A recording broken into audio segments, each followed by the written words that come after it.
Welcome to the Human Capital Innovations Podcast. We're your source for personal, professional, and organizational growth and development, where we share original research, explore industry trends, and interview executives and thought leaders from across the globe. We hope you join us often for practitioner-oriented content around all things related to leadership, HR, talent management, organizational development, and change management.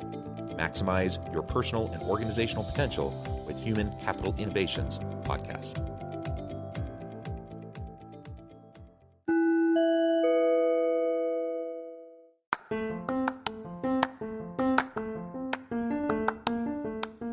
Do you enjoy the Human Capital Innovations Podcast?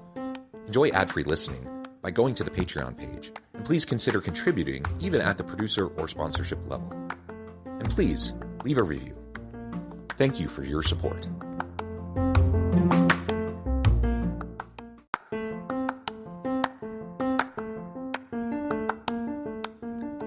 Welcome to the Human Capital Innovations Podcast. In this HCI Podcast episode, I talk with Hall T. Martin about how to raise funding for new startups.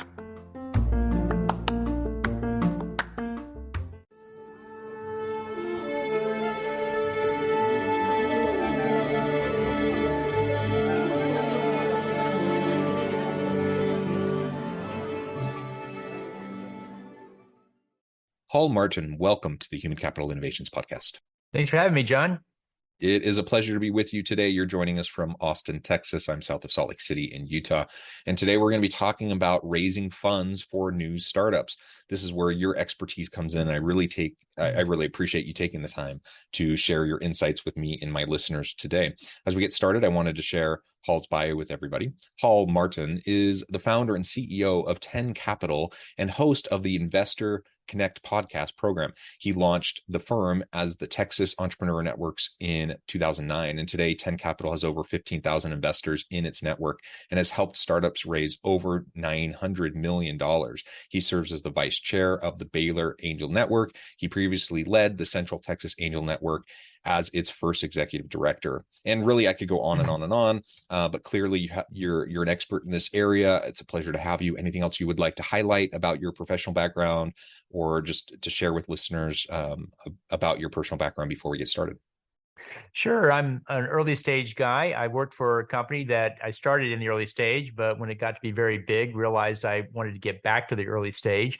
My background is I started 3 angel networks in Texas back in the 2000s. And then after that, started my current company under the name Texas Entrepreneurs Network. And we were at heart helping startups in Texas raise money from angel investors. And then over the years, started adding more venture capital funds. From 2010 to 15, I was going either to the Bay Area to New York to find more VCs, and today the VCs are everywhere, but back then that's where they were. And then 2016, 17, we had a whole bunch of family offices come into our network because they wanted to do the deals direct. And then we decided to go national with our program back in about 2017 because we were getting calls from people in Seattle, Chicago, and other places saying, well, I've talked to everybody in my city, now what? Okay, well, we'll take you out to the rest of the country. So that's a brief history of how we got to where we are today. So many of my listeners work in corporations as middle managers all the way on up through executive level types of positions, but there are plenty that are also entrepreneurs, solopreneurs, or contemplating perhaps starting their own business. And of course, how you're going to fund it is always the big question mark, right? You can have a really great idea. You can have a really good process for taking it to market and for adding value to the market and providing a really great product or service, but it takes investment most of the time. Certainly some people are able to bootstrap their way to success, but if you want to grow and scale quickly and get out in front of the competition, it takes investment. And so I really appreciate you taking the time to walk us through what this looks like, because my guess is the vast majority of my listeners aren't super familiar with this process. So why don't you start by just telling us a little bit about, from your experience, what % of startups actually receive funding from angel or venture capitalists versus, say, just a small business loan or something like that as they're just trying to get started? Sure. Well, the numbers indicate that only about 15% of startups actually get venture funding. And we'll put angels and VCs kind of in the same category. And the rest have to go out and get a loan from family, friends, or SBA or what have you. So, there's businesses and then there's venture businesses. And venture businesses are growing fast. They're in hot sectors. They've got a great team. And so not every business is a venture business, but that's why only 15% actually get that money at the end of the day. Yeah. And in your opinion, from those that are venture businesses, do most of those actively seek and receive some sort of funding, or what percentage would you say within that subset? Oh, only about 10% actually get the funding at the end of the day. The key is you have to demonstrate market validation and product validation. The product works and people will pay for it. And in the bootstrap early phase, that can be a challenge to do. So at heart, you have to bring a little bit of your own money to the table or family and friends' money to the table to actually demonstrate that. And what most people get wrong is they think, well, I have to demonstrate big revenue. Can or can I not do that? And that's not really the goal here. The goal is to show that people will pay for your product and they like what they have going. And so you want to scope out a minimum viable product, an MVP. And the number one mistake people make is they scope an MVP that's way too broad, is too big. It's great to have a vision for your company, but the mistake is to think you're going to have that vision on day one. It's going to take many years to get to that vision. I worked for a company for 24 years before I came here, and I remember when they started having those MVPs and that vision, and I can say they actually got there 27 years later. So the bigger the vision, the longer it will take you to get there.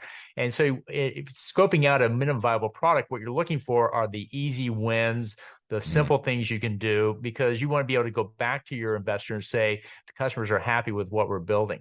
In fact, the best thing to do is before you even build a product, go to your investor and say, we're talking to these customers about this problem that they're having. And then go back and say, we have proposed a solution and they like it. And then we go back and say, they've actually given us $50,000 to build it. This is the story investors want to hear, is you're actually building a product with customers engaged in the process. 99%, though, do it the other way. They say, I have a vision, I have a plan, I'm building a product, and I just know it's going to be great. Well, there's no customer in that story, and that's when investors start getting nervous about this process, is where are the customers? If we build it, they will come is a very scary thought in their mind. So you want to get customers in there, and every time you talk to an investor, bring up the customer and show how you're engaging with them and how they're validating what you're doing and they're supporting what you're doing. I've had many people come to me and they basically say, back home, I'm here in Austin, so we get a lot of people from around the country coming here raising funding, and some start the conversation literally with, well, I didn't put any money in. My family didn't put any money in. None of my friends invested. No one would buy the product. But how about you? Would you like to invest? Well, no, there's no validation in the story. There's no support. So that's what we need to do is get that validation going and show that way. Yeah. Thank you for that. And I'm chuckling as you're describing this because I've had those. No, I'm certainly not an investor, an angel investor, or anything like that.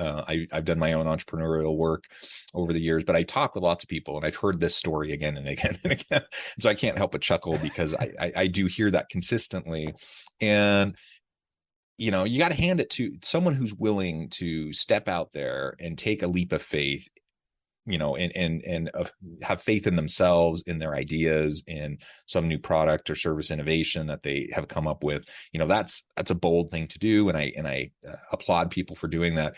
But don't get fooled by thinking you figured out your mission, your vision, and really what your final product is going to be from the very beginning. And I think that's what many new entrepreneurs get stuck in, because they're smart. They're courageous. They have a lot of skills. They have a great idea. Well, that's wonderful. But it's one thing to have that initial idea, to see it then how it's going to morph over time as you actually interact with customers. And then it's an entirely different thing altogether as you start to scale a business that's starting to be successful, adding in the people component, having complex teams and systems and all that kind of stuff. It's just a totally different beast. And so it really does take a lot of different skill sets and capabilities for entrepreneurs and startups to really be successful. You just highlighted several of them, and you said 10% of venture firms are actually successful at getting that investment. That's a really small percentage, and so it raises the question: what are startups failing to do, in their efforts to get funding? And you just identified, I think, some of them, but are there other elements that are really essential early on as you're trying to make the case to investors when you're at that stage trying to raise funds?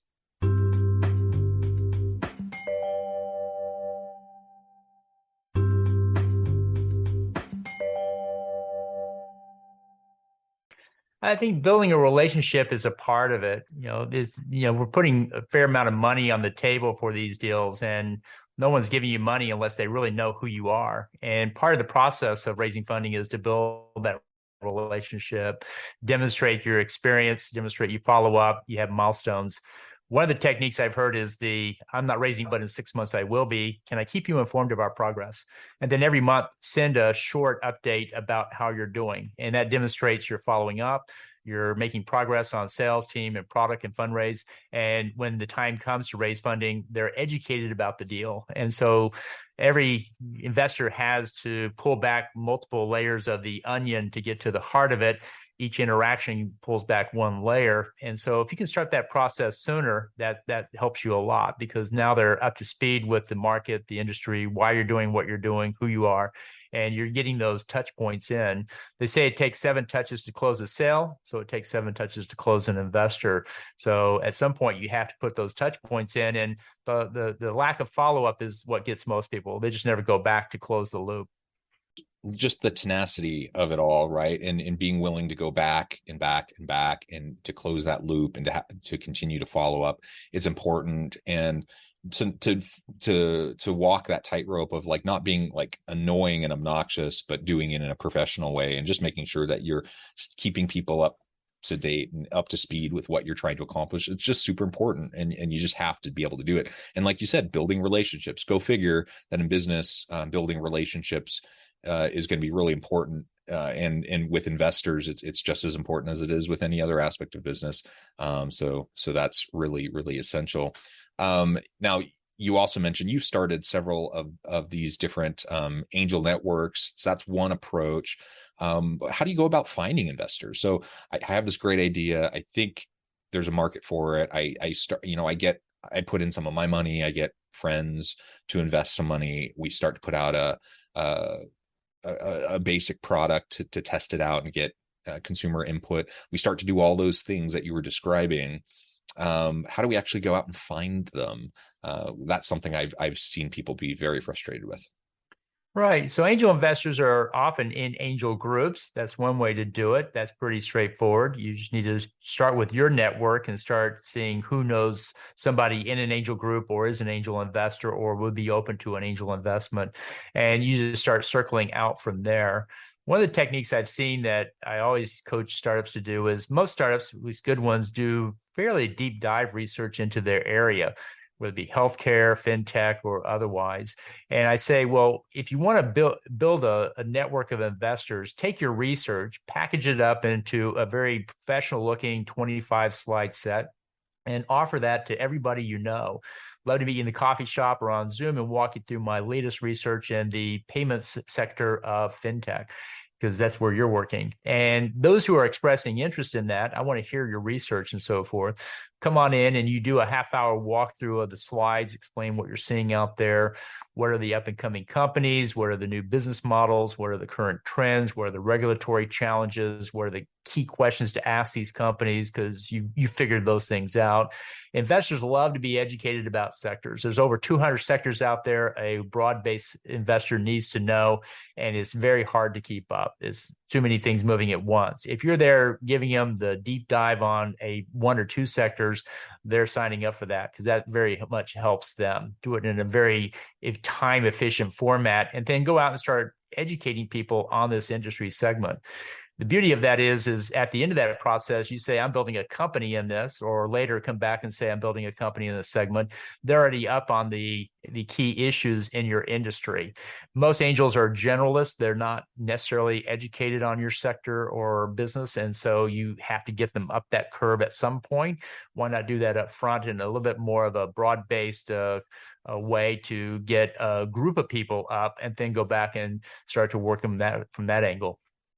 Yeah, I'm curious too. So you've talked about doing your research and having the minimal viable product and just really making sure that you've talked to customers, doing your homework, putting together a professional slide deck and report, all these things super important.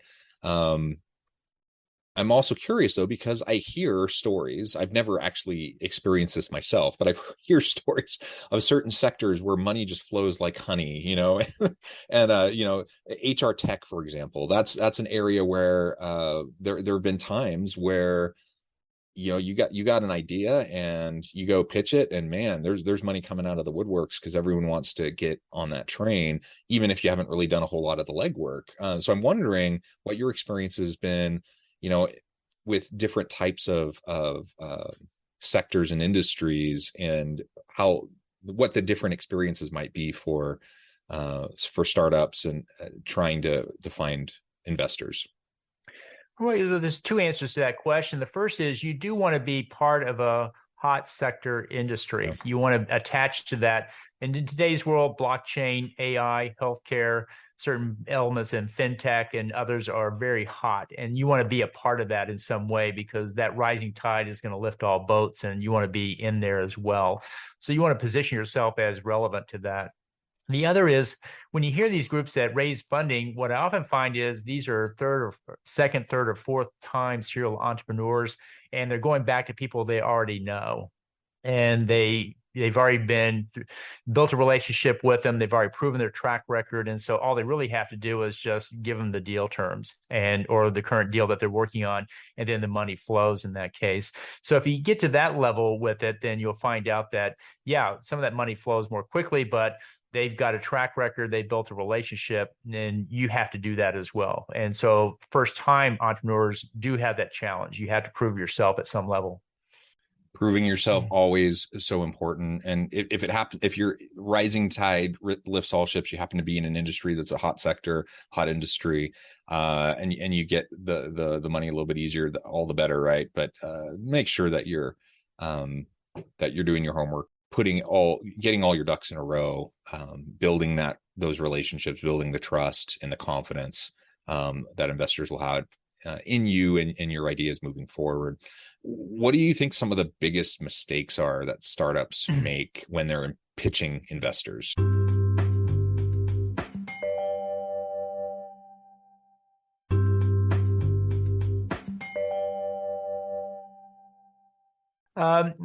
One of the mistakes is they only talk about the future. They never talk about what they're currently doing now.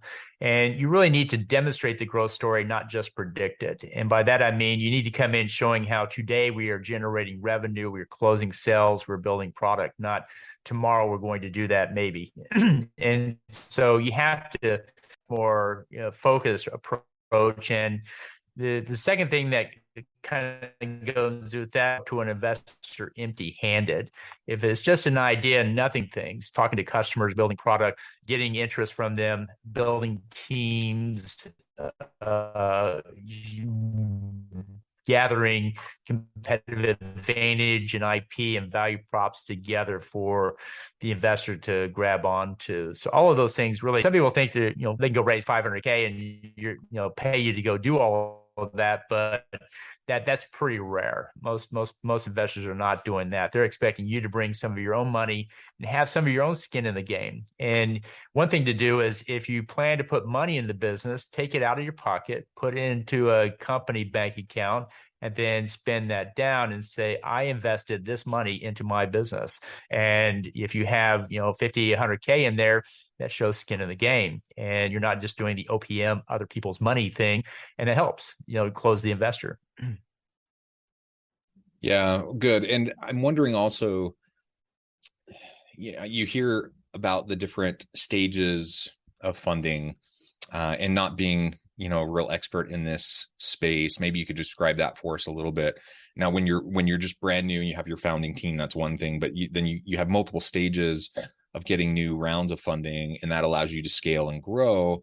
And if we're looking at it from a people management perspective and just the complexities of organizations growing over time, it's one thing when you have, a founding team of 3 to 5 people. It's something else entirely once you start to have dozens of employees or hundreds of employees. Walk us through what those different rounds of funding are and how our approach might be a little bit different as we're going through those different rounds. Well, say you put your own money in, we would call that a pre-seed round. You just got enough to start building an MVP and researching the market, understanding it. And then now you're going to market, so you need seed funding. And now we're sold a few units, but now we want to expand to the rest of the area or the state. And so we need to start hiring our first salesperson and so forth. Once you have that rolling and you start to really get product market fit, you can then start thinking about a Series A round. Typically, you're in $500 to $1 million of revenue, annual revenue going. And what you have to show is you've got what we call the repeatable, predictable business model. You put leads in at the top, revenue comes out at the bottom. It's this many steps, it's this much time. And we've got everybody in place doing that at a small scale. And we can then just keep turning this crank and go from 1 million up to $10 million. And then the Series B is scale. Now we're going to go from $10 million to $100 million. And so we need more than just the repeatable, predictable business model. We need to start putting bigger systems into place. Instead of having that 2-person customer support center, we now need to start a call center that has 30 or 40 people. And so you have to work at a higher scale, and you have to work at a larger range. So the funding is different. Seeds are $500 to $1 million. Series A are $1 to $5 million raises. And Series B are typically $5 to $15 million raises. And you want to come in with some of those standard raises so people kind of understand you're at that stage and you're looking for that money and you're doing something that is not too far out of the norm. As we start to wrap things up, what would you say for the biggest takeaway? I mean, there's been a lot of concepts and ideas raised throughout our conversation today. What would be 1 or 2 just overall pieces of advice that you'd give to anyone thinking about starting their own business, going through the rounds of funding and trying to raise funds to get things going? Start with an engaged customer rather than your envisioned product. If you have an engaged customer, you can often get money from the customer. They can often do what I call the anchor client thing, which is they'll pay you $250,000 for a custom version of your software. That's how many SaaS companies start. And digital media agency, were signed up to solve a problem. They couldn't find a solution. They built one for a customer. Other people asked for it. They made a general version of it, and now they have a SaaS product out there. So always look for customers who are willing to pay for it. My rule is sell it first, build it second. If you can't sell it in the first place, you don't have to go build it in the second place. And look for people that will pay you custom or anchor prices and get 3 of them. And that's enough money usually to build out a very good basic first version platform of your recurring revenue software business. So I'm always looking to sell it, see who's engaging first. And then from there, we'll figure out how to manage that process. Do we need to hire people? Can we contract or whatever? We'll figure out how to build it once we can sell it. So that's my rule is customers always come first. And every time you talk to an investor, you bring up the customer. You never show up to the investor without some customer interaction having gone on in the past. And every time you go to an investor, you need to have something new. You can't just keep showing up saying, here I am again, still looking for money. No, I've got new information for you. We've had this new sale. We've had this new product. Something's happening in the business and we're driving it.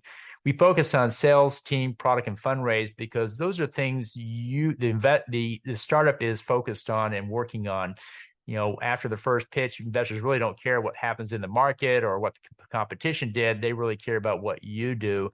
So be very mindful that you're bringing that story to the investor on a regular basis. Yeah. And I would just add, in addition to the hyper customer focus, it just needs to be there.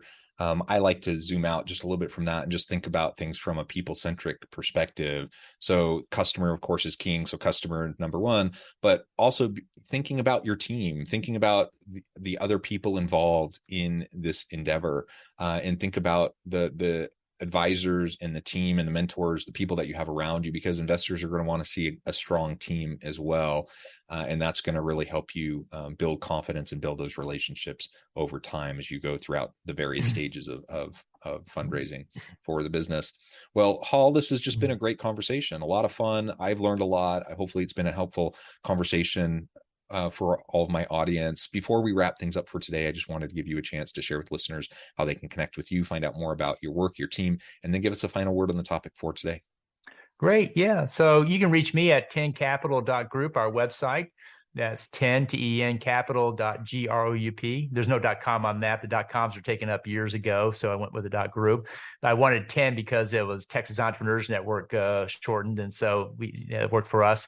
And so just reach out to me on that website, and I'll be glad to answer any questions you guys have. If you're raising funding or if you're trying to make an investment, we always help both sides come together. We also help micro VC funds find access to limited partners, and we help angel groups find members, and we help syndicates find members as well.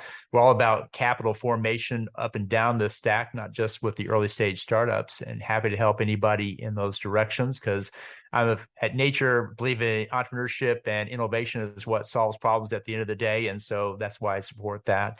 And so looking forward to working with anybody that needs help. I did this in Austin since 2001, and now they're kind of at a greater place, and I'm actually reaching out to work with other communities as well to help build them up as well. So looking forward to connecting with anybody in the space. Wonderful. Thank you, Hal. It has just been a real pleasure. I encourage my audience to reach out, get connected, find out more about what Hal and his team can do for you. And as always, I hope everyone can stay healthy and safe, that you can find meaning and purpose at work each and every day. And I hope you all have a great week. Do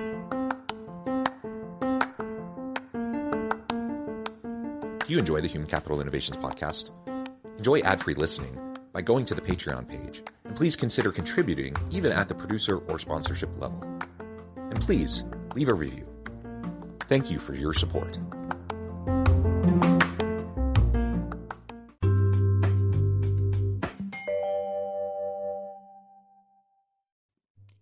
Thanks again for joining us for this episode of the Human Capital Innovations Podcast. I hope you stay healthy and safe and that you have a great week.